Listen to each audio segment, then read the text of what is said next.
Coming at you from the AO Studios, it's the Fade Route with D and Z. Here are your hosts, D and Z.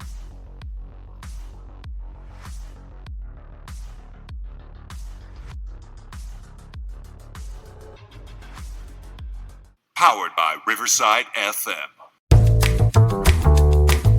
Coming at you live from the AO Studio. Ayo. It's a Fade Route with D and Z. I am D. And we've got a great show for you tonight. Do the Mets have second thoughts on Juan Soto? The NBA Final Four is set. And our good friend Arthur Staple joins us on the in-route from The Athletic. But we'll begin today's show with the NFL owners' meetings. They wrapped up. I think they're wrapping up today or tomorrow. And they took on a slew of topics, which included the Olympics, the tush-push, NFL reseeding. So, Z, I know a lot of these decisions were already made, but if you were an owner, what topic would you want to discuss the most? Well, in our production meeting, we already mentioned that the Lions have already pulled their reseeding idea. So there's that. They're like, yeah, we changed our mind. Here's I'm just kidding. Here's the thing. Wait. Don't go in there with that. We'll go in there with that. Wait. We take it back. Take it back. Oh. So, that's done. You know, yeah, just because the Vikings had a really good record doesn't mean that, you know, just one time. If it's a sustained pattern, then maybe you can revisit it. But we're really going to change the rule over one. Oh, wait, we did that with the overtime rule in the playoffs. So we did do that. You know, the tush-push thing, like you and I have been debating this for a while, and it doesn't seem like anything is going to come of it because the Eagles have really dug in here, and they are really going, you know, tooth and nail to preserve the tush-push in the league. It got fired up today. You know, there was it got heated. It got heated. Jeffrey Lurie went after Troy Vincent. He went after Roger Goodell. He doesn't appreciate it. He feels like the Eagles are being targeted, and it's hard not to agree with him. I mean, my team's doing this. It's working for us, and we won the Super Bowl, and you want to take it away? For what? Right. Nobody's getting hurt, and that's what Jeffrey Lurie said.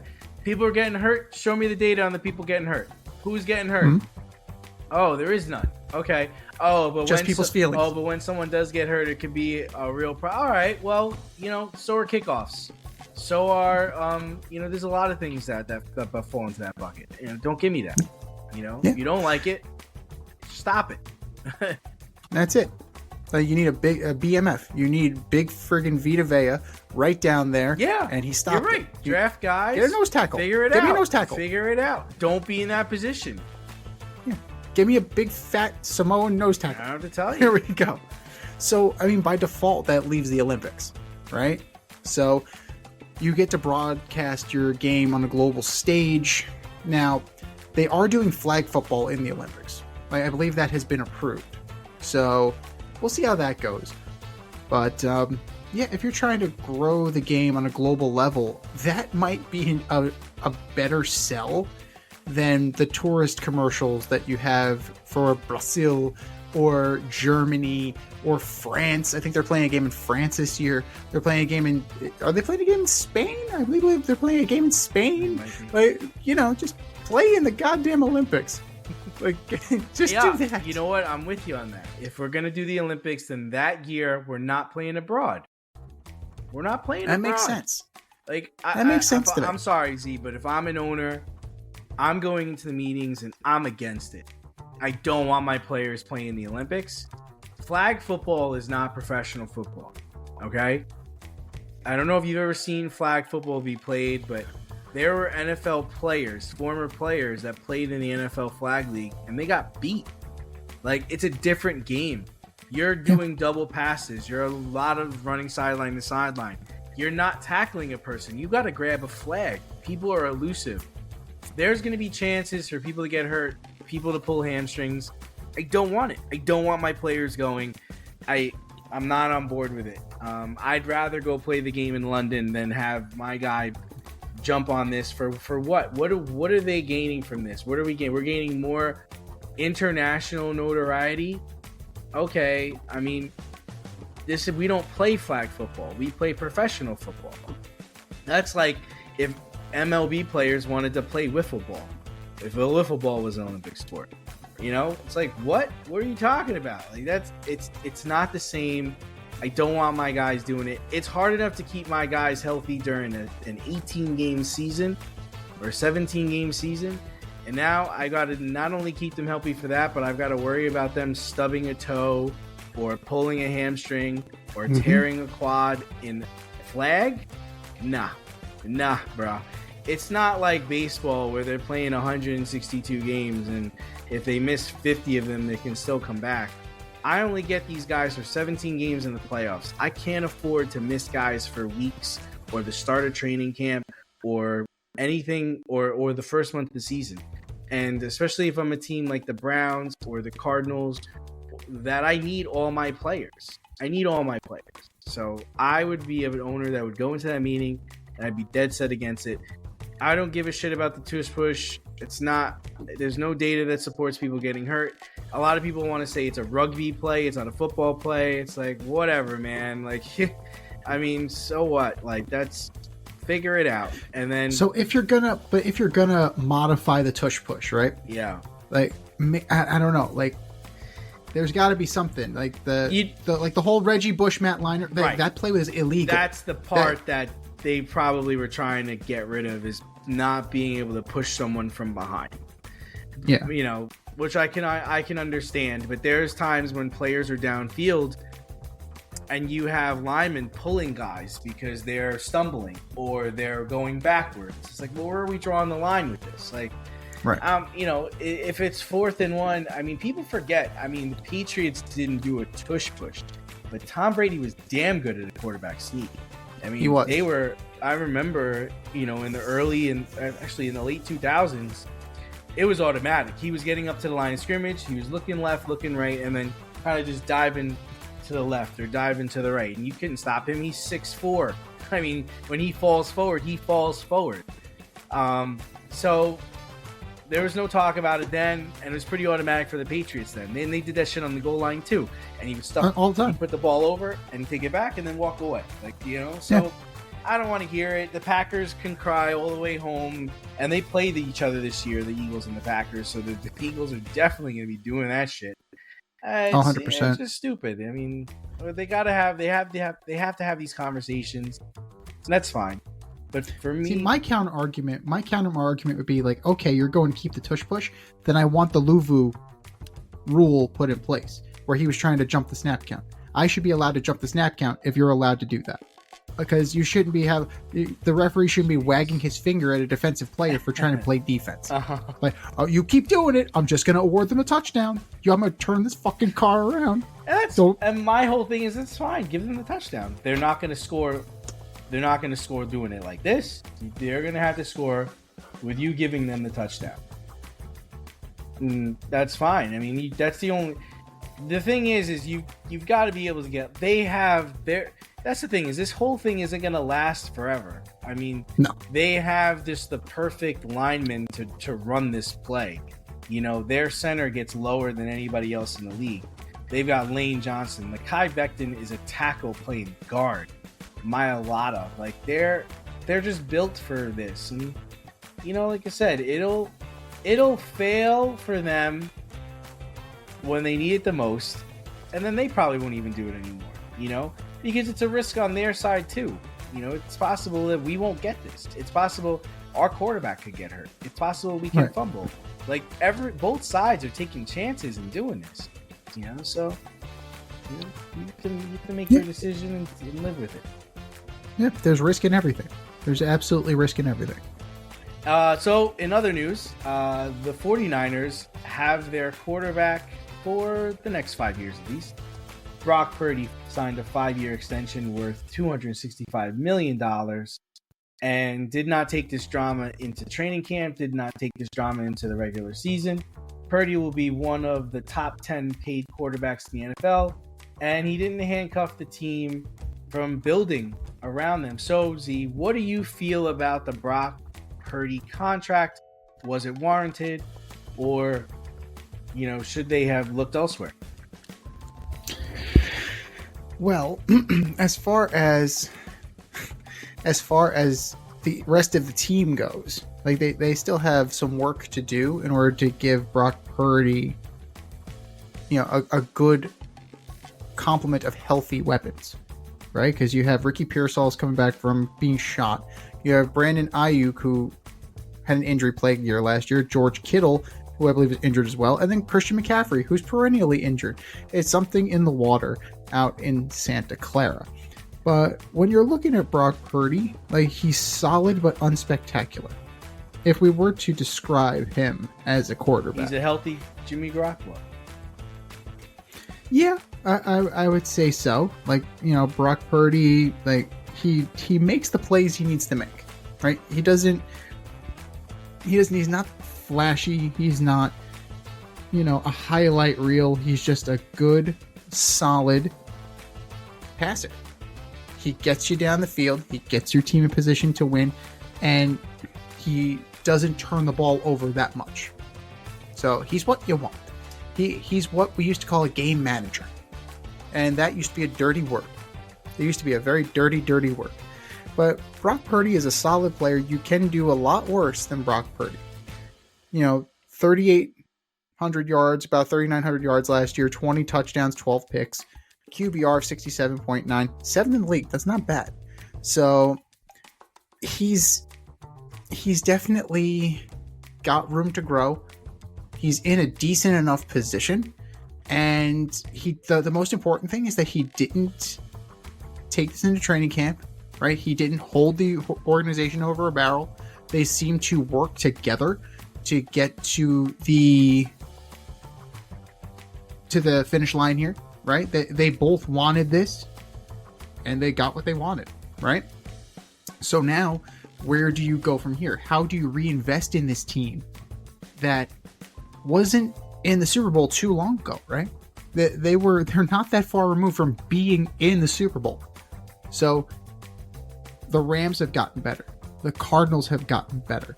Like, how are you going to keep up with them in the division? How are you going to keep up with the Eagles? How are you going to keep up with the Lions? The Bears just got better, right? By bringing in Ben Johnson. They're bringing in talent. The Commies, now you have competition, and you got to up your game, right? As the Niners, you have to up your game, right? Even the Seahawks, right? I mean, let's be real. I mean, we're a couple of months away from doing our picks for the divisions. Totally. But, I mean, they might be the third best team in that division. I mean, I think the retooled Seahawks and that defense, right? And then if you believe in the Cardinals, The Rams have Devontae Adams. The Rams have a young defense. They still have Matthew Stafford. I mean, they're going to be coming at you. So honestly, man, if you believe in the Cardinals, I could argue that the Niners are last place. You can make that argument. I mean, they obviously made a lot of moves this year. They traded away Debo, and because they knew they were going to have to sign Brock Purdy. I think he had a year left on his deal. He was set to make, I think, $5 million this year. And they did the right thing by locking him up. I mean, he's played well.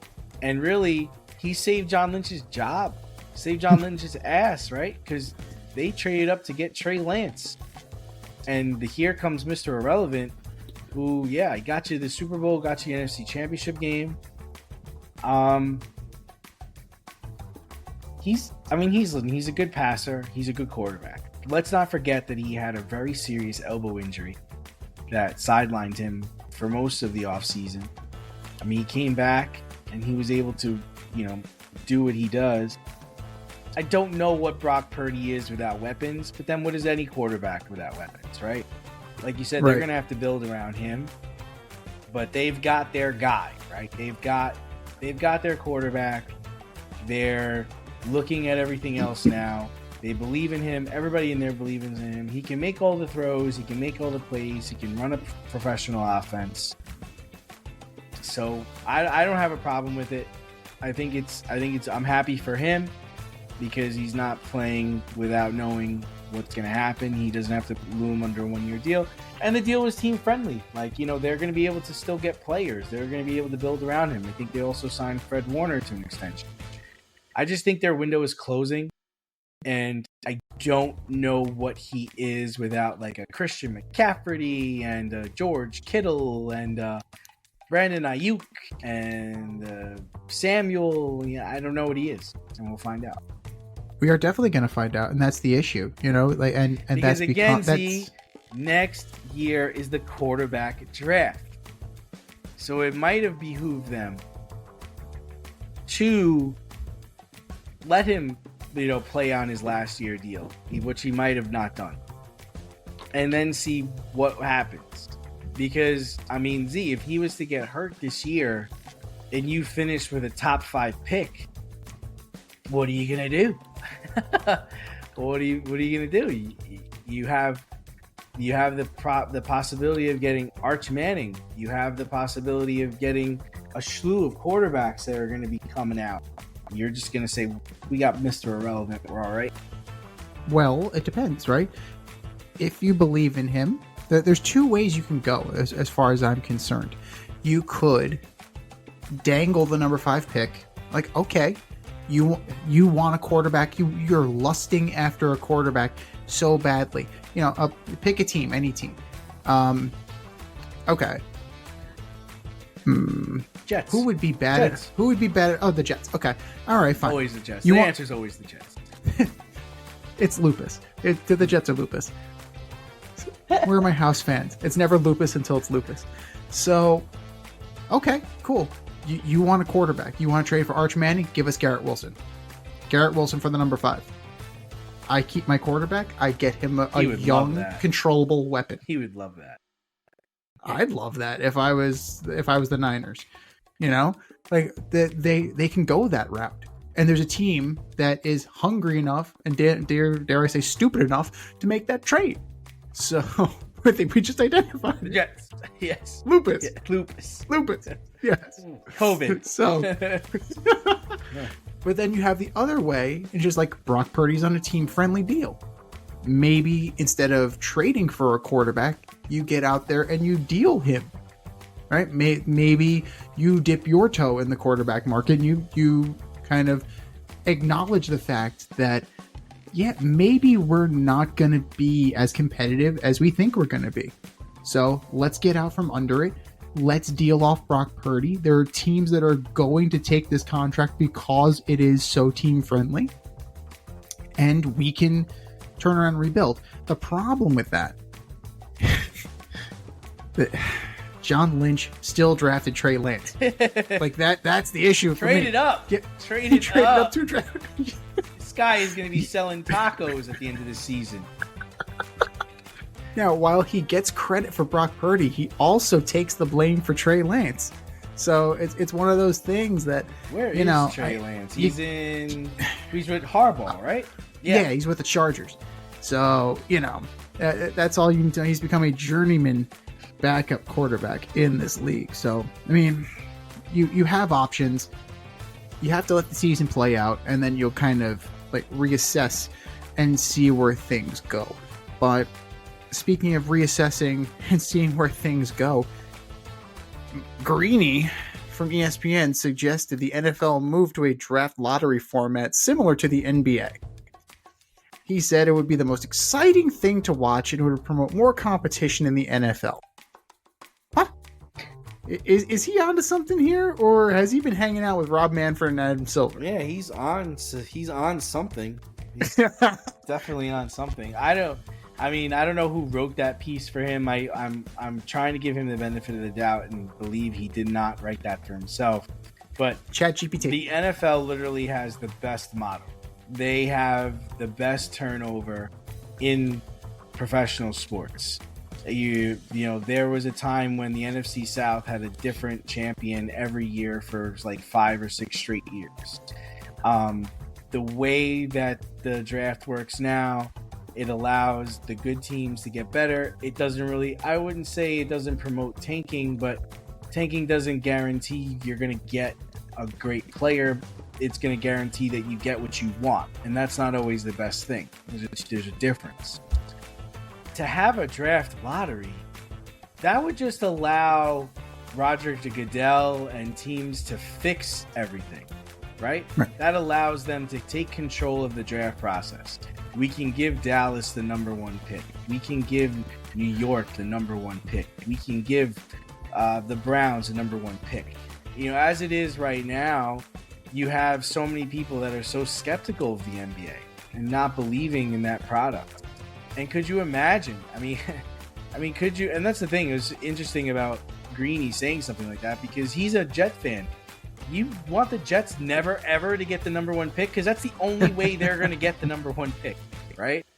And then you have like what the NBA did. They gave the number 1 pick to Cleveland for so many years, where they drafted Kyrie Irving, they drafted Bennett, they take Wiggins and then trade him. You don't want that in the NFL. The NFL has parity, and the draft system works right now. And despite like not having a draft lottery, they still get great ratings for their draft. And I'm sure that their draft probably still beats the NBA's draft. So I don't know what he's talking about. I don't think it's any good. I don't want them to fix it. It's not broken. Just leave it alone. It's just some breaking news here. Longtime Colts owner Jim Irsay passed away in his sleep at the age of 65. So, R.I.P. Jim Irsay. Yeah, just a very controversial figure in the NFL, and as influential as he was controversial. So, Jim Irsay passing away in his sleep at the age of 65. But to get back to what we were saying, as far as the NFL draft lottery, right? It's unnecessary. And I would argue that it doesn't necessarily drive ratings. But how did the NBA draft lottery do? Like, did it do that well? I'm not 100% convinced about that. And to me, the oversaturation of the NFL brand is apparent. Based on what we saw with the NFL draft, they laid it on so fucking thick. It was unbelievable. Like, the NFL draft seemed to be insufferable. And it's not just because of the Shedeur Sanders coverage, where they overshadowed Cam Ward. Like, that was one instance.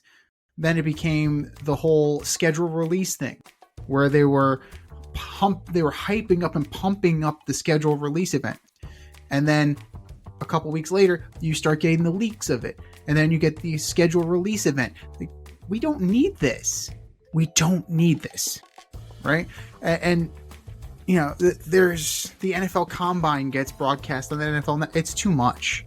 It's too much. Right? It's a real oversaturation of the NFL brand. And on top of that,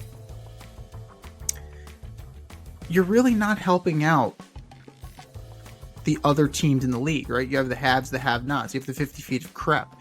You're not really helping out the 50 feet of crap by reducing their chances. Now, you are eliminating tanking, but look no farther than the New York Giants. They had the chance. They were in perfect position to tank, and they fucked it up. So leave it to the NFL. Like, it happens, that everything kind of works itself out in the end. And the truly bad don't need to tank because they suck as it is. You have teams like the 0-16 Lions. You can't tell me they were trying to lose.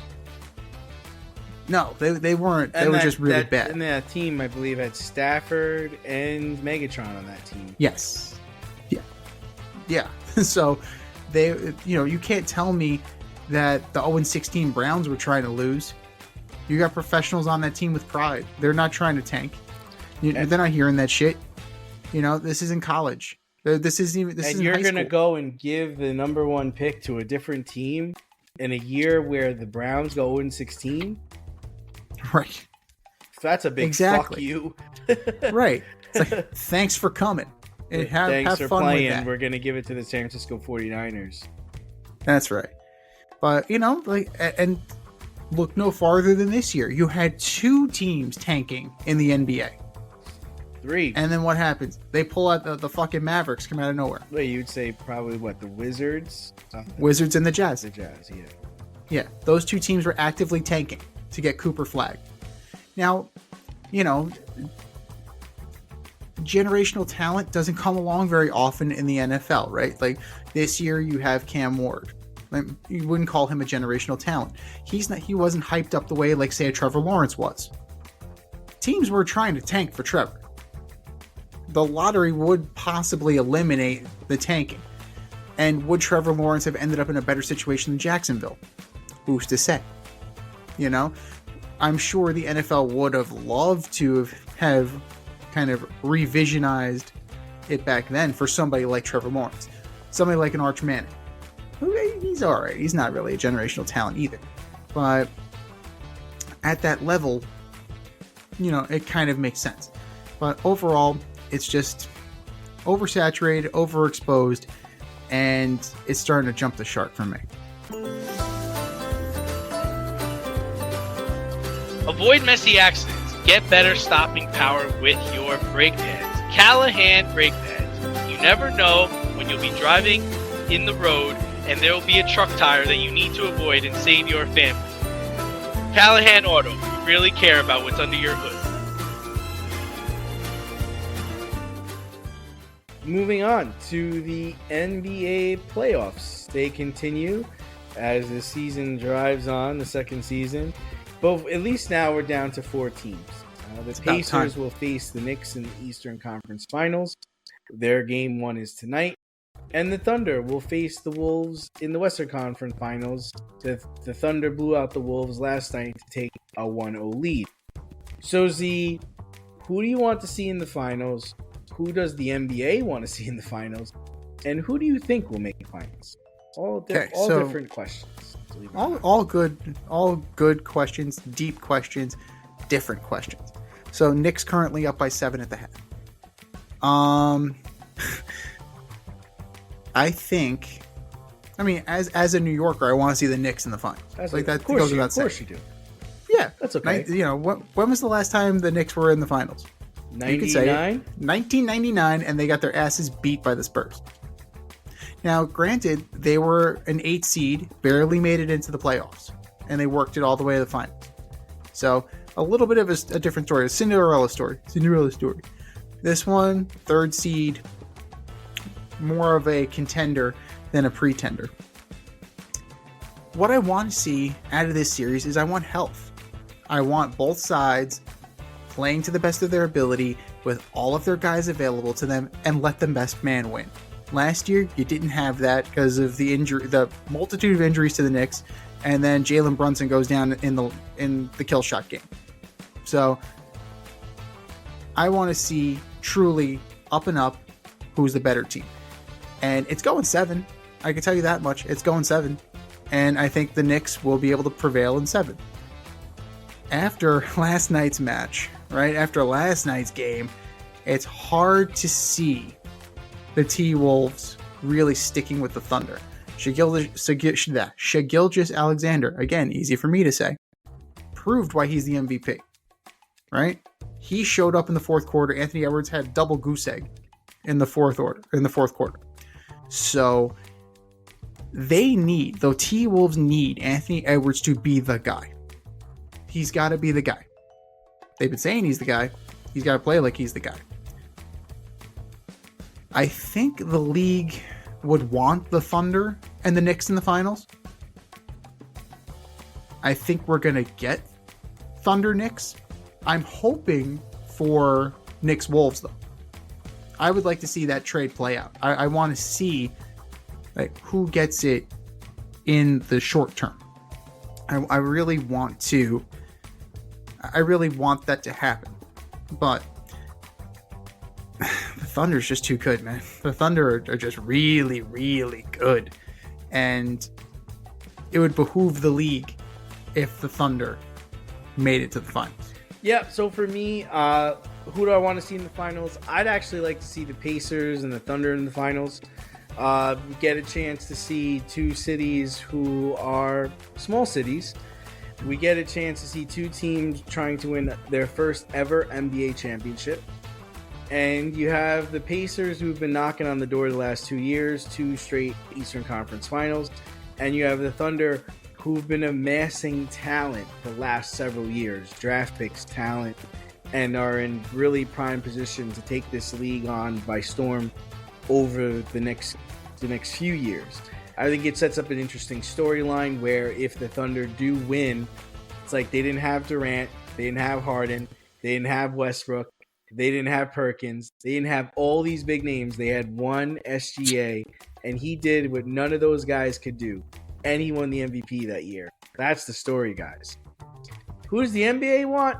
In my opinion, I think the NBA wants the big cities, right? I think they want the Knicks in, and they want the T-Wolves in. It tees up a great storyline for them, for two teams who made a trade in the offseason, because we'll find out who actually won the trade.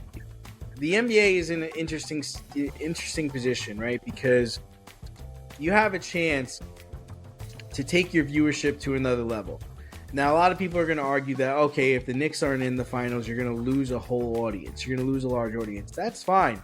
But you want to be able to show that small cities can win in the NBA. We don't get to see that a lot. We don't get to see small cities play in the finals and win NBA championships.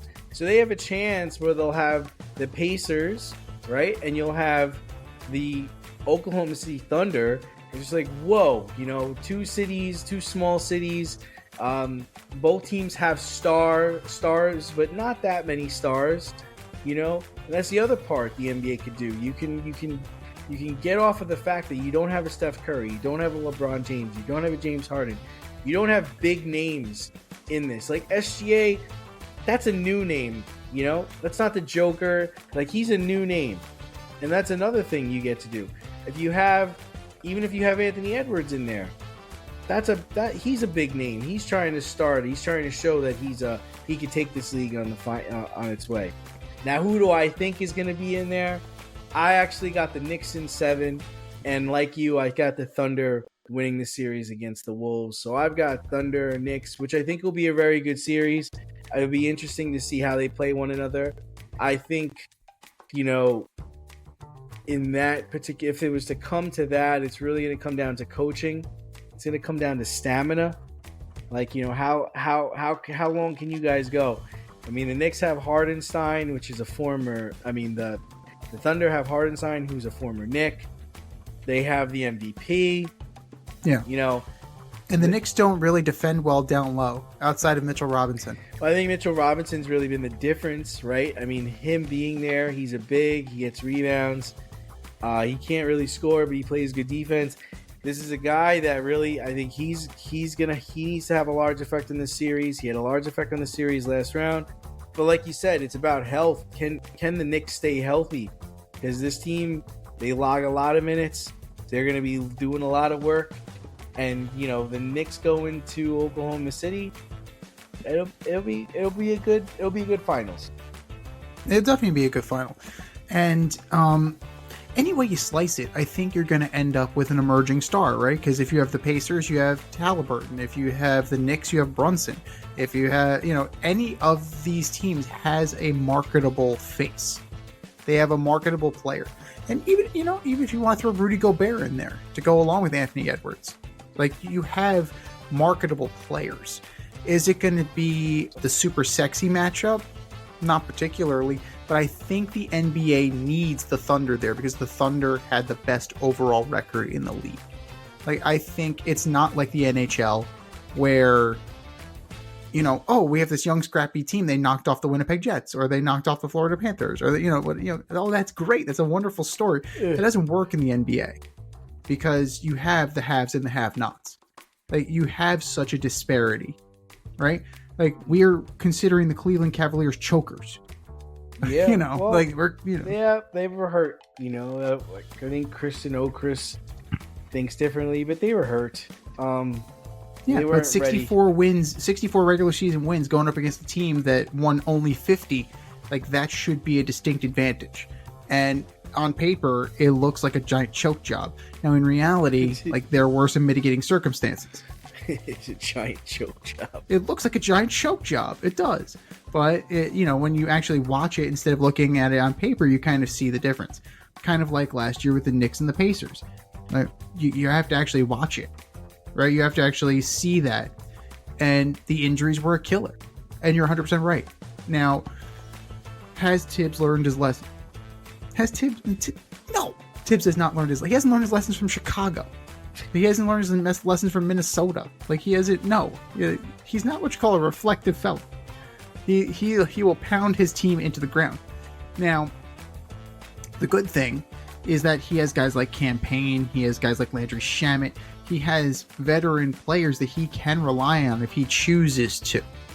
And at some point, he's gotta. If he has a game fully in hand, you gotta take Brunson out. You gotta take Hart out. You can't have them log in these minutes, right? Because there's a bigger picture. There's a bigger goal that you need to attain if you're Tom Thibodeau. Because eventually, as we all know, coaches are hired to get fired. At what point do they realize, or at what point do they think that there's a ceiling on this team? I think if you're a Knicks fan, I think Anthony Towns has got to scare the shit out of you, right? Because you just don't know. Like, I don't know which guy is going to show up. I mean, I don't know if I need to build a statue outside the Garden for this guy, or if he's going to just, like, disappear. I mean, if he plays the way he played in Game 5 and Game 6, if he can put that together for a whole season, for a whole series, I mean, I think the Knicks will, easily walk into this. But if he's going to be a guy that disappears or shies away from the moment, the Knicks are true. I feel like, Brunson's taking all the big shots, right? He's 100%. He's the one that's taking the last minute shots, and he's the guy that's making the plays down the stretch. But they are a team.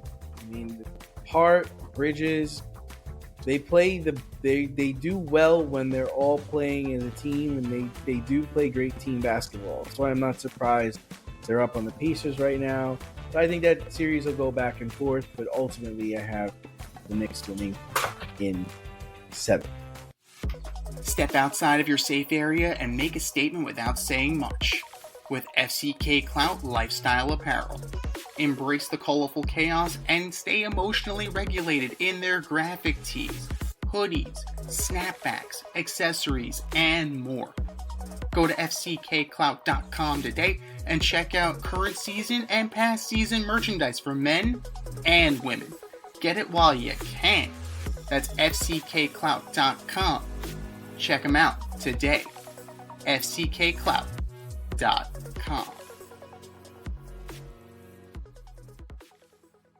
Moving on to baseball. Your team. Juan Soto and the Mets are in second place in the National League East, fresh off their series loss to the New York Yankees. Mr. Soto has been struggling to get out of the box the last 2 series. He's hit the ball pretty well, but he's not running hard to first base. I think his wallet is holding him down. And he's got 3 strikeouts today, crushing it. So the $750 man, $750 million man is batting .250 with 8 home runs this season. Do Met fans regret signing Juan Soto? Well, as a Met fan who's in the minority that didn't want Juan Soto, I would say that he's not worth $765. But I said he wasn't worth $765 when he inked pen to paper. So if anything, I'm consistent. But Met fans also remember Francisco Lindor from 2021, who was cruising to get out of here, right? Javi Baez, the thumbs down, all that stuff. And now he turned it around after the one bad year, and he's become the lovable pseudo-captain of this team, right? So there is an adjustment period. Now, yes, I understand he's coming from the Yankees. He's coming from 9 miles away, right? He's not exactly coming from, the Padres. The expectations were different in the Bronx, right? Now he had to be Aaron Judge's little buddy. Now the expectation is that he's the guy, right? Because Lindor, say what you will, Juan Soto is being paid to be the guy. Lindor is going to kind of fall behind him, even though he's more of the emotional leader and captain. Alonso, who's having a good year? Alonso's having a fantastic year. And Lindor's having a solid year. And that's about it. That's about it for the Mets, right? Nimmo is kind of I think the plantar fasciitis is going to hamper him the rest of his career. Marte still doesn't hit. Tyrone Taylor, he's there for defense, right? Jose Siri went out, and now Taylor's got to play every day. I like Jose Siri. Jose Siri's, he's all glove, no bat. Which is, if that was the case, should have kept Harrison Bader. But whatever. Harrison Bader never plays. Neither does Jose Siri. So there you go. We still don't know who the second baseman is. Mark Vientos has a literal hole in his glove. No, literally, the ball went through a hole in his glove. It was a ground ball to third. It squirted through. So he needs to have new gloves made. And even when he does catch the ball, there's no guarantee that he's going to make an accurate throw. Francisco Alvarez has regressed. So Juan Soto is the symptom of a much bigger problem, and that the Met offense outside of Alonso and Lindor has been dog shit for like the past 6 weeks, which has allowed the Phillies to catch him and pass him. And don't look now, but the Braves are in the rearview mirror. And they just got Strider back. Yes, Strider lost, but Spencer Strider's still pretty fucking good. So he'll get right. Now, what the Mets were able to rely on was timely hitting and then a lockdown bullpen. Well, that bullpen is starting to leak a little bit. If we were watching the Yankee series, walk in the ballpark. Stanek, Brazoban, walk in the fucking ballpark. Yeah, yes, Pete Alonso made the throwing error. However, the lack of control by Met relievers certainly contributed to that and put Alonso in the position to make that errant throw. So, sound like his agent. Is it not? It is accurate. It was a terrible throw, but they shouldn't have been in that position to begin with. So, they're leaking a little bit. The Mets are leaking right now. Are they good enough to withstand this? Yes. Can Juan Soto right the ship? They moved him to third in the order tonight. Doing a bang-up job. Doing a hell of a job there, Juan. Took 3 fastballs right down the middle and was ducking out of the way of all of them. So, I don't know what's going on there. Maybe Garrett Crochet just has that extra funk to his windup where he can't see it. It's possible. Especially since he's lefty-lefty. But, you give him a little bit of grace, but it doesn't look good. On a ground ball, you're jogging, and then, oh shit, I can actually make it to first. Oh shit. The terrible read throwing into second when the cut is to 4. What are you doing? Have you ever played the outfield before? It's just mental mistakes and a lack of focus, and the hustling thing is definitely an issue. Because there's one thing you can do, and it doesn't cost you anything, and that's running hard. You could have been on second base if you busted it out of the dugout. If you busted it out of the batter's box, you could have been on second. It's the Green Monster. I get it. But if you were running hard, you had a greater chance of making it. Pete was running hard. He got thrown out. You're faster than Pete Alonso. At least I think you are. I don't know. We might have to do a match race. But optics show that right now he's just kind of mentally lost. And it's a bigger symptom of the issue overall in that the Mets ain't hitting and their bullpen ain't bullpenning. So it's definitely a little blip on the radar screen right now. Yeah, I mean, for me, I think you can't make that much money and then dog it in New York. It's just not going to work, man. Especially with the second tier team. One can argue that that's some Yankee bullshit right there, because that's some Aaron Boone stuff. Aaron Boone would let that happen. But let's do a little role play, Z. Let's say you're Juan Soto. I'm Mendoza, the head coach. Hey Juan, how you feeling? What's going on? I'm good, coach. I'm good, man. Yeah. So I'm good. We played Boston last night, and you hit that shot off the wall, which is a great shot. It's a good hit, but you gotta be hard out of the box here, because not everything goes over, and I get it, you stole second and you made up for it, but honestly, dude, we've got to be able to run out of that box as soon as you hit the ball. Yeah, I got it, man. Yeah, I got it, man. All right, yeah, I got it. Yeah, let's and that's it, and that's the conversation that needs to be had. And if you're hurt, tell me you're hurt. If you're not hurt, then you gotta run. Even against the Yankees, he had this shot to second, and DJ LeMahieu made a diving stop. Just like, dude, if you ran a little harder, you might have given him a little bit of trouble. DJ LeMahieu just got back. And you're making that much money. You're not. Listen, Ohtani is there every day. He's hitting the ball. He's stealing bases. He's trying to get back to pitching.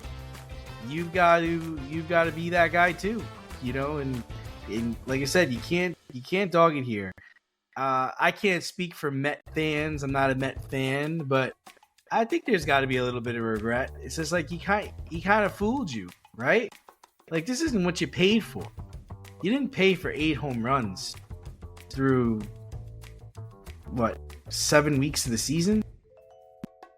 I don't know how many steals he has, but he's never been a base stealer. He's never been a great, fielder. But this isn't like what you paid for. I don't know. Just that's what I get. That's the feeling I get from watching him play. Yeah, so he is currently at 247 with 8 homers. 247, 8 homers. And here's the one thing that's working in his favor, is that we are in a life and time of baseball where 247 is considered good. Now, think about when we were growing up. In the mid-90s, 2000s. 247 would get you benched. 247 would get you DFA'd. You'd be in AAA at 247. Son, what the fuck is wrong with you? I believe is how the conversation would go. There's only one other spot you can go to, and that's bench. Get your head out of your ass. That's that lump. That's that lump that's 3 feet above your ass. Start using your head. So it's a different time. 247 gets you paid $700 million. But it's also a product of the lineup, right? Last year, you had Aaron Judge hitting behind you. Yeah. So you're getting better pitches to hit. Yeah. They don't fear Pete Alonso like they fear Aaron Judge. Yep. Aaron Judge, who is hitting, last I checked, 403. Like, he's trying to pull off Ted Williams. He's trying to win the Triple Crown and beat Ted Williams. So, good for Aaron Judge. I think at this point, you just kind of have to ride it out, because there's nothing there. There's nothing coming back. He's not going anywhere. There's nothing. There are no returns coming. Ronnie Mauricio, is that who your Met fans hanging their hopes on? Yeah, that'll really right the ship. Ronnie Mauricio, a kid who only has a handful of at bats. Sure. Jesse Winker. Okay, Jesse Winker's gonna come back, and that'll be no. Jesse Winker's a platoon DH. That's Jesse Winker's role, and Jesse Winker does it very well, but not enough to get Juan Soto kick-started, right? That's not what we're talking about here. You need a guy. You need another guy who can kick him in the ass here and protect him in the order. And that's the problem I have with batting your supposed best person second. You get more at bats. Also, it's very top heavy. I think you guys spread it down a little bit. I say put Nimmo back in the 2-hole. Brandon Nimmo is not a 5-hitter. Brandon Nimmo is a table setter, right? That gives Nimmo better pitches to hit. He can get his job done. And now all of a sudden, you have Soto behind Nimmo and Alonso behind Soto, and it's a little bit deeper, a little bit longer, because Vientos is playing his way out of a job right now. Vientos is playing his way right back down to Syracuse. So is that why Beatty's up? Well, Beatty's an interesting situation. Beatty, McNeil, it's all kind of one weird conglomeration here. You figure somebody wants this job, right? Even Luis Angel Acuna. You figure somebody wants this second base job. Somebody wants to play every day. McNeil's been riding off that fucking batting title from 3 years ago. I won the batting title. Yeah, 3 years ago. We know. Jeff, we know. So, somebody's got to want this job. And if Brett Beatty's going to take it, because, Beatty's been on a little bit of a power surge. Maybe you just, if you're Mendoza, maybe you just ride the hot hand. Like, maybe that's what you do. But for Soto, maybe it's just something as simple as giving a day off. Right? Just have him sit, have him look at it from a different perspective.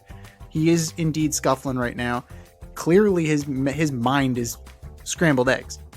Like, you can tell by taking 3 pitches right down the middle and like not even looking remotely interested in swinging. Like, this dude's fucked in the head right now. He is fucked up beyond repair. So give him a day, give him a blow, and just not even DH. Full clear day off. Like, don't even put your cleats on. Watch the game. You're a fan today. You're the most expensive fan in baseball. Does he have to come to the ballpark? Yes, he has to come to the ballpark. He can go sit in the suite. He can do what he wants. So just, take the day, clear your head, come back ready to go. Because this ain't it. You can tell that the Yankees really wanted that series. The Yankees were there to prove a point. Yankee fans were there to prove a point. Whether it was, the fuck Juan Soto chants, which I heard last night when I was at the Yankee game. The game that they weren't playing the Mets. They're playing the Rangers, and still you're here fuck Juan Soto. So rent free, baby. Rent free. Good job. So you turned your back on the fan. The fans turned their back on him. They threw the ball back after he threw the ball into the stands. The constant booing. Even Michael Kay got into it, instructing fans to boo. And I don't understand what are they booing him for? The Yankees didn't offer enough money to get him. What's the problem? I don't understand what the problem is. What's the problem? Entitlement. Come on. I know. Any Bronx person or any New York person is going to go where they get paid. so I don't know what everybody's trying to kid themselves about. There's no loyalty to the Yankees. They want to get paid. Got paid. Right. The Yankees wanted him. They should have paid him. The Yankees Bingo. got their guy. They paid Darren Judge. Hop off. Yeah. And you turn the money that you would have paid Juan Soto into Fried, Goldschmidt. Who's having a Cy Young type season. Not even going to need Garrett Cole anymore. Right. Goldschmidt's doing well. Bellinger's he's on a 15-game heater. Like, these are the guys that you invested in instead of investing in one guy. So, like, I don't see it. I understand why you would feel jilted, right? It's kind of like you're going, you got dumped in favor of, like, your younger brother. Like, that. It's kind of like a weird, like, you got dumped and now, your ex-girlfriend's dating your younger brother. I get it. That's weird. That's weird. But at the same time, it's just like, it is what it is. Move on. Move on. On both sides. Soto, don't doff your cap. Don't lock in and play fucking baseball. Like, don't worry about the circus. Don't renege on the mic. Don't renege on the Sunday Night Baseball interview during the game. So minutes before, he reneged on being mic'd up. So they had to mic up Brandon Nimmo. Because Buster Olney, in his infinite wisdom, let it slip that we're going to just pester him with questions about Aaron Judge and why he left the Yankees. I'm not a fan of the in-game interview to begin with, so it didn't really bother me any. They could have just skipped the in-game interview and I would have been fine. But the Subway Series doesn't need the additional drama. It doesn't need the sideshow circus. The game is good enough on its own. You really didn't need that. So, Soto just needs to get his head on straight, because this past weekend and into the Boston series, it was firmly up his cooler.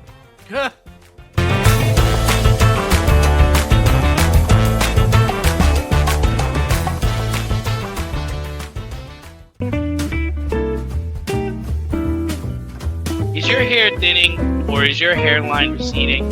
Scalp micropigmentation will fill in the areas where your hair is missing by creating a short buzz cut look. Micropigmentation is a non-invasive procedure that will create the illusion of hair follicles for 7 to 10 years. For people with alopecia, this could be a permanent fix. For people with scars on their scalp, this is a great way to camouflage a scar. Don't lose confidence or feel like you need to wear a hat wherever you go. Marquez Studio is located in the Bronx and is open for all your scalp micropigmentation needs. Consultations are free and appointments can be made any day of the week. Get your hairline back with scalp micropigmentation. The techs at Marquez Studio have over 30 years of hair cutting experience and can assist you with all of your questions. Call to schedule a consultation today, 646-221-8728. You can also visit them on Instagram at Bronx Marquez to see their gallery and view all their satisfied customers. Again, that is Marquez Studio, located in the Bronx, New York, 646-221-8728.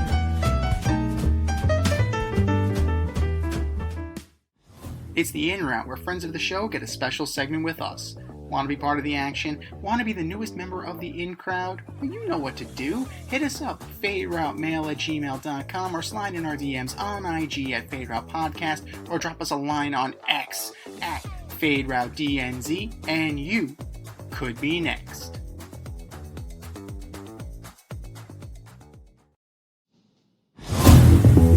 Joining us on the In Route today, we have columnist from The Athletic, Arthur Staple. Thanks for coming on today. Good to be here, Damien. Thanks a lot, man. Yeah, great. Well, we're gonna jump right in. So we're down to 4 in the NHL playoffs, the Stanley Cup playoffs. The defending champions, Florida Panthers, take on the Carolina Hurricanes in the Eastern Conference Finals in what's sure to be a grit and sandpaper series.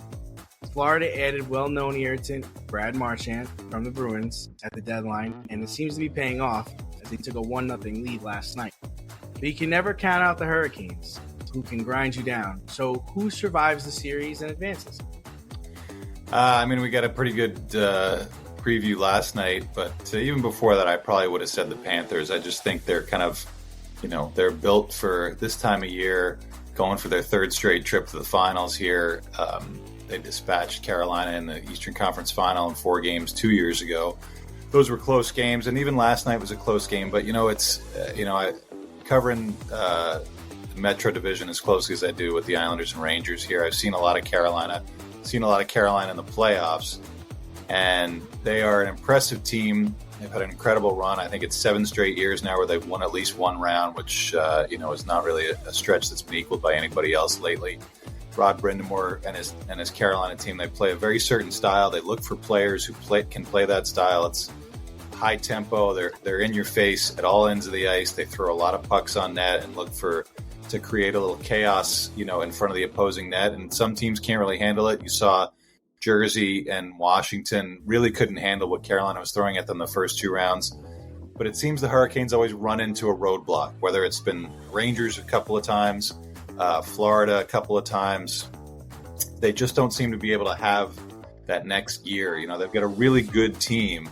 And I think the thing that's been holding them back, I think what we saw last night, Freddie Anderson in net, he's had some injury issues over the years. They just don't seem to have the goaltending to be able to win those matchups. When you look at a guy like Sergei Bobrovsky, who's even at age 38, the guy's a machine. They were bumping him all around in game 1 last night. He's just, he's a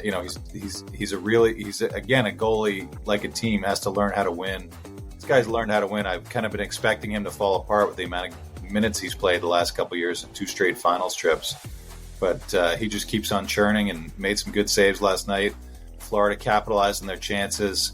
They're able to withstand Carolina throwing pucks at them. They're very physical. So, Carolina has good matchups for them in the playoffs, whether it's been the Islanders or Jersey over the years. And I think they've run into another situation where it's not the Rangers who have knocked them out in the second round a couple of times. Now it's Florida in the third round. And I still feel like Florida's got the edge here. They just know how to play the Hurricanes, and the Hurricanes don't really have a way to kind of adapt and figure it out. Yeah, it seems like they can't. they can't keep going in the playoffs. It's whether they get tired or they come up against an opponent that's just overpowering them or overmatching them. They just seem to run out of gas or run out of ideas as the Stanley Cup playoffs go on. It's a shame because they are usually a tough out, but they usually do meet their match. On the other side of the bracket, the Dallas Stars and Edmonton Oilers are squaring off in the Western Conference Finals. Dallas knocked off the President's Trophy winning Winnipeg in the second round, while Edmonton dispatched Vegas. So what are the keys to victory on either side, and who's your pick? I picked the Stars to win the Cup before the season, so I'll probably stick with them, but I'm not feeling overly confident there. They've gotten healthy. Miro Heiskanen, who's probably one of the most underrated defensemen in the league, missed, I think, 3 or 4 months for them. He just came back in the last round. So that's helping Dallas, that they're pretty much at full strength here. But Edmonton, when you've got the 2 best players in the world in Connor McDavid and Leon Draisaitl, that covers up a lot of mistakes, right? Or a lot of holes in your lineup, and the Oilers seem to be kind of hitting their stride at just the right time. They really kind of bombed, they bobbed along a little bit this season. They weren't really dominant in the regular season, but I think having gotten all the way to Game 7 in the finals last year, again, it's that the core group learns how to win, and you also learn how to turn it on at the right time. It's kind of, the NHL really has that. It's a bit unique of the 4 major sports where, because the playoffs are such a grind, you just need to get in if you're a team that's been there before. And I think the Oilers have learned what it takes to get deep in the playoffs, how to kind of manage themselves throughout a regular season. They don't need to, win 60 games or set all kinds of records. They just need to be good enough to get in because they've got these guys, McDavid and Draisaitl. They've got a pretty good supporting cast now that can contribute and take some of the heat off those guys. So, I think the biggest question mark for them was their goaltending. Stuart Skinner got hurt early in the playoffs. Calvin Pickard, or rather didn't get hurt, he was playing poorly in the first round. Calvin Pickard came in, kind of saved the day for them. Pickard got hurt. Skinner's back in. He played really well at the end of the last series to help them advance past Vegas. So, I think they're in a good position right now. I'd still like Dallas. I think Dallas is probably better team, and I like Jake Ottinger. He's been really probably the best goalie of the teams in the West that are remaining. But with Edmonton, I think it's you look back in NHL history, whether it was Wayne Gretzky when they finally got over the hump, to beat the Islanders back in the 80s, or Mario Lemieux a little bit further along, for long ago hockey historians. Those great players, the guys that are, even Sidney Crosby, it takes a few years and a few trips to kind of figure out what you need to do as a legendary player. And I think Connor McDavid has gotten there, has figured out what the formula is. They almost came back from that 3-0 deficit in the Stanley Cup Finals last year and pulled it off. But I think this year, they're on a mission a little bit to finish what they started. I think this is going to be a great series. We'll see how it goes with Game 1 tonight and on and through it. I don't think it's going to be a short one, and I think it's going to be a war. So that to me is kind of the series to watch, and I kind of feel like the champion is going to come out of that series. Yeah, I mean, for the Oilers, if not now, when, right? Yeah. I mean, they're knocking on that door. Like you said, they have 2 of the best players in the league, and they seem rested, right? They seem like, because I feel like last year, come Stanley Cup Finals, they were exhausted. And you could tell after every game, it was like, they have their shoulders were down, their heads were down. And this time, they seem up for the moment. They seem like they're ready to go. I mean, the only thing I would say on the Dallas side is they have Rantanen, and he is on fire. Yeah. He is on fire. So maybe he could be the difference. But I agree with you. I think it's going to be a long series. I don't see this going 4 or 5 games. Definitely 6, possibly 7, and definitely. And I know you mentioned the depth right? players. Like, for Mario Lemieux, he needed his Kevin Stevens. For Wayne Gretzky, he needed his Yari Curry. Is Zach Hyman that guy for them, or is there somebody else that needs to step up? Because Zach Hyman's starting to become a little bit of a known quantity here. Who's going to be the X factor? Who's not Nick David? Who's not Draisaitl? I think a guy who's really shown up for them since he come back in the playoffs is Evander Kane. He's always been a bit of a lightning rod, and I think people were kind of wondering throughout the season. He pretty much missed the whole year, and they were, kind of would he even come back and have an impact in the playoffs? They were happy to have his cap space, when he was on long-term injured reserve to help kind of boost their team in the regular season. But he's not that kind of guy where you're saying like, oh, well, they got to have him back in the playoffs. And I proven wrong. He's been an impact player, and I just think having another quality forward outside of those top two guys, outside of those top two lines who can have an impact in a game. I think him, you've got Adam Henrique, you've got Corey Perry, you've got these guys now in Edmonton who have gone deep into postseasons. They've won Stanley Cups. They're just, like you said, you need to surround these elite players with some good complementary guys, and not just one at a time or one for one season. These guys were all there last year too to make that run. So I think keeping that group together, having those veterans there for another run, and obviously Kane being injured most of the year, he's certainly probably fresher than a lot of other guys going into this conference final. So for me, if he can continue to produce and take some of the pressure away and kind of make Dallas have to choose, we're obviously going to put our top guys defensively against McDavid, against Draisaitl. But most teams don't have, three defense pairs that can play at a high level. And if Kane and his line can continue to produce, that's going to be a problem for Dallas. For sure. So, I figure we have the Panthers coming out of the East, and it sounds like Oilers, but you picked Dallas in the beginning. I'll let you decide where you want to go with that one. But who do you think takes home Lord Stanley's Cup, and who will be the MVP in the next round? I kind of churned through a few different scenarios. I do like the way the Panthers are playing. I didn't think that they could do it a third straight year and get this far. Like I said, Bobrovsky has really shown me a lot at his age. And I think their team in general, they're getting a lot of offense from guys. I think you saw last night, guys like Aaron Ekblad, Nico Mikkola, who, has not really been known for his offense, getting up the ice to help create a goal for their fourth line last night in a big spot. Huge. So I really like the way the Panthers are playing, and I don't think this is going to be a long series. So they could be sitting there, healing their wounds for a few days while the Oilers and Stars battle it out. I love their coach. I think their coach really, he just knows how to coach hockey. Yeah, he knows how to coach Paul Maurice players. is a solid. It's interesting to watch him now that he's kind of gotten over the hump. And we talk a lot in our business about fans are always like, whether it's the Rangers coaching search where you have to have a guy who's won a Stanley Cup, or the perception of coaches change.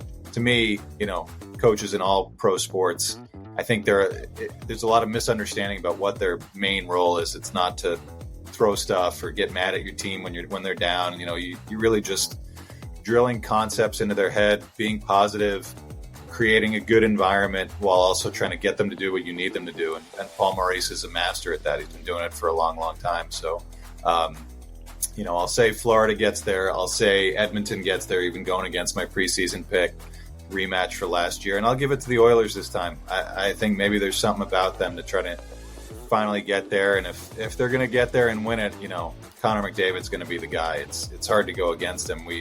I'm one of the awards voters every year for the NHL awards, and there's always a case to be made no matter what kind of season he has. Is it MVP because it's the guy who had the best season, or is it the best player? And Connor McDavid is the best player in the league. There's no disputing that. So if they are going to pull it off this year, it's going to be because of him. So I would assume he's going to be the one that takes home. Yeah, McDavid's definitely MVP. In that LeBron territory where you can justify giving him the award every year. If let's give some other people a chance this time, but. We do try to do that, and it always comes back to people want to show us like, but McDavid. I was like, yeah, no, we get it. He's the best. Sometimes other guys have really good seasons too, and it's always a fun debate. But if they are going to win the Stanley Cup, and he won the playoff MVP last year, and they didn't even win. So I think it's definitely kind of in that Gretzky Lemieux territory. That team wins, or Sidney Crosby. That team wins. His team wins the Stanley Cup. It's going to be because of him. Check out part 2 of our interview with Arthur Staple later this week. Your favorite podcast has its own merch line now. Go to the Fade Store with DNZ.com today and check out our releases in apparel, accessories, drinkware, and more. Ever wanted an Alleged Superstar t-shirt? We got those. You want some yoga pants? We got those too. And we're not done yet. We have a lot of exciting collaborations and new products on the way. But check out what we have now at thefadestorewithdnz.com. That's thefadestorewithdnz.com.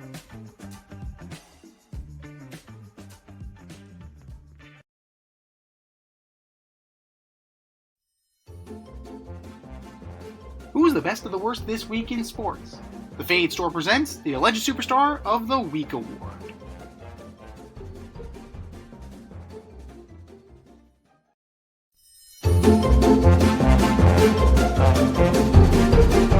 Alright, boys and girls, you know what time it is. It's time for the Alleged Superstar of the Week. You know how it goes. We put up a poll on our X account at FadeRouteDNZ and our Instagram poll at FadeRoutePodcast. You can also vote on our Spotify page. And vote, and vote, and vote, and vote. And the winner of this vote gets a shout out on this here show and takes home the coveted ass trophy. And do you know who took home the coveted ass trophy last week, D? I don't. Rob Manfred. This isn't fair anymore. This really isn't fair anymore. Just call it the Rob Manfred Alleged Superstar statue. It's fucking ridiculous. Rob Manfred is the ass. So there we go. You can get the lovely ass trophy, Mr. Manfred. But that was last week. This is this week. Who are your nominees for Alleged Superstar of the Week, D? All right, so first up, I've got the Boston Celtics. Man, guys blew plus 20-point leads, and believe it was 3 games. Had another double-digit lead in the 4th game. You lose your best player in game 4. It's just, and you wind up losing the series to the New York Knicks, a team that you beat 4 times during the regular season. Just poor execution, poor game planning, poor overall play by everybody involved. Boston Celtics, you are my Alleged Superstar of the Week. And number 2, I'm going with Brandon Hyde, former coach or manager of the Baltimore Orioles, the last place Baltimore Orioles at 16-32. Oof.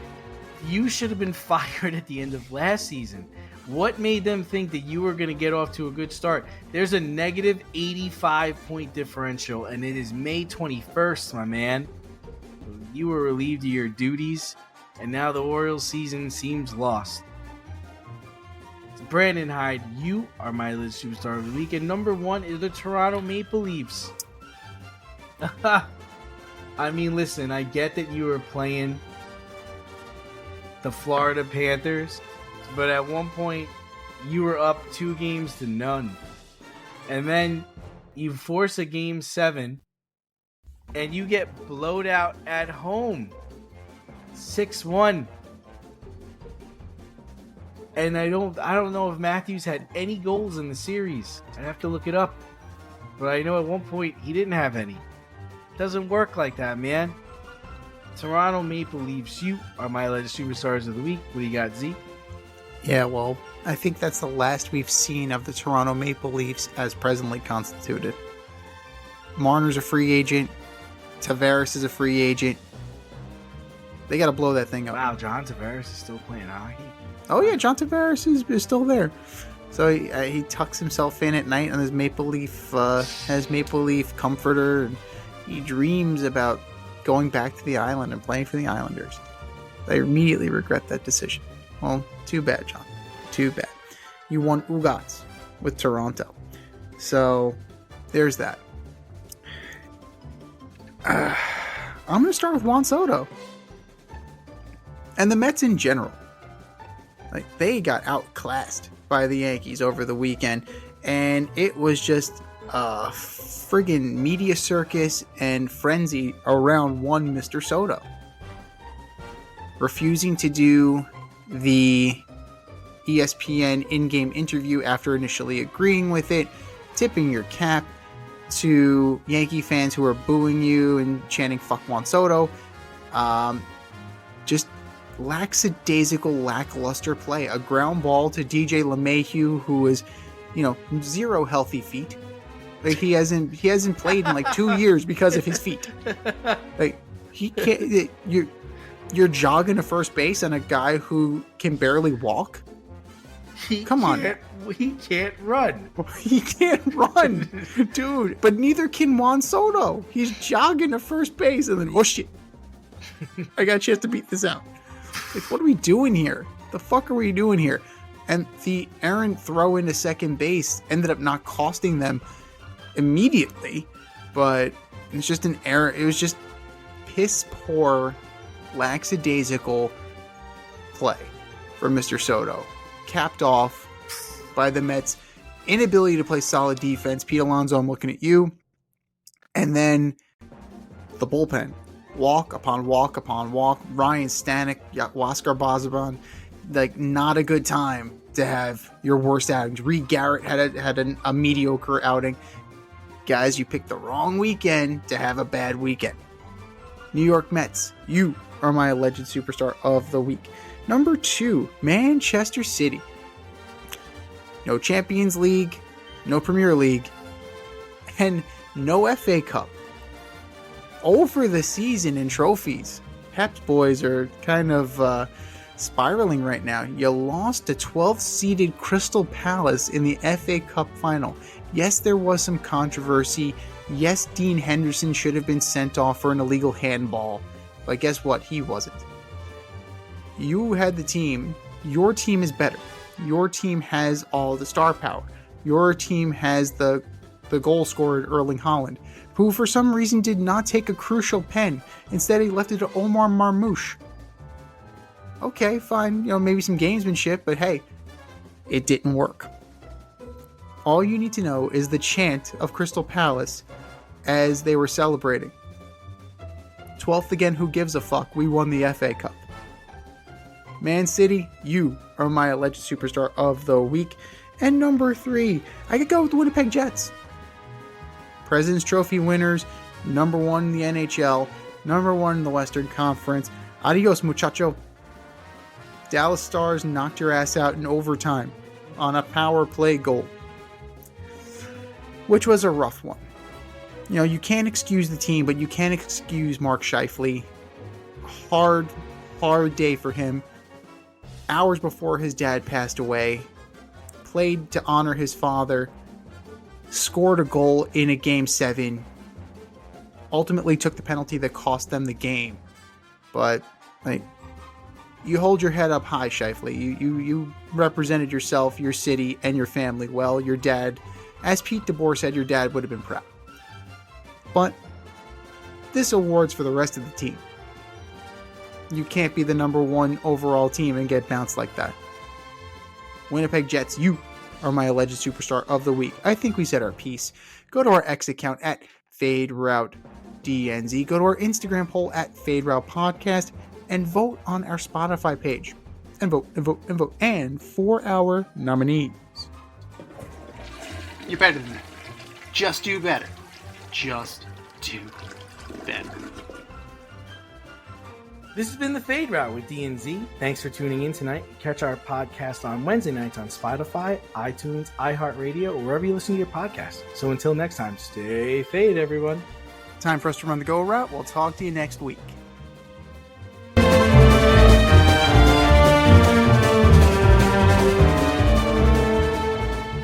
Thanks for listening to this episode of our podcast. If you liked what you heard and you want to hear more, be sure to like and subscribe on your favorite podcast platform. Leave us a review, rate us 5 stars, turn on subscription notifications, and share on social media. Tell your friends and spread the word.